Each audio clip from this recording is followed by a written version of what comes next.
এক মাহজোৰা উপবাসৰ অন্ত ইতিমধ্যে পৰিছে আৰু অন্তৰ পিছতেই ঈদ উল ফিতৰ। গতিকে এই ঈদ উল ফিতৰৰ পবিত্ৰ ক্ষণত অসমবাসী তথা বিশ্ববাসী আৰু তাৰ সমান্তৰালভাৱে সকলোকে আমি আমচুৰ ফালৰ পৰা ঈদ উল ফিতৰৰ আন্তৰিক শুভেচ্ছা জ্ঞাপন কৰিছোঁ। ইতিমধ্যে বিহু, গতিকে তাৰ সমান্তৰালভাৱে আমি বিহুৰো শুভেচ্ছা জ্ঞাপন কৰিছোঁ।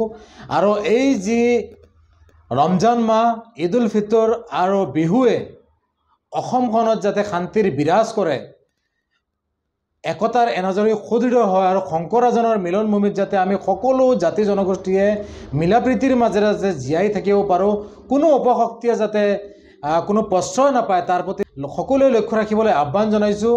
আৰু বিহু, ঈদ উল ফিতৰ আৰু ৰমজানে যাতে আমাৰ সমাজখনত যাতে শান্তিৰ বিৰাজ কৰে, তাৰে কামনা কৰি আকৌ এবাৰ সদৌকে ঈদ উল ফিতৰ আৰু বিহুৰ আন্তৰিক শুভেচ্ছা জ্ঞাপন কৰিছোঁ।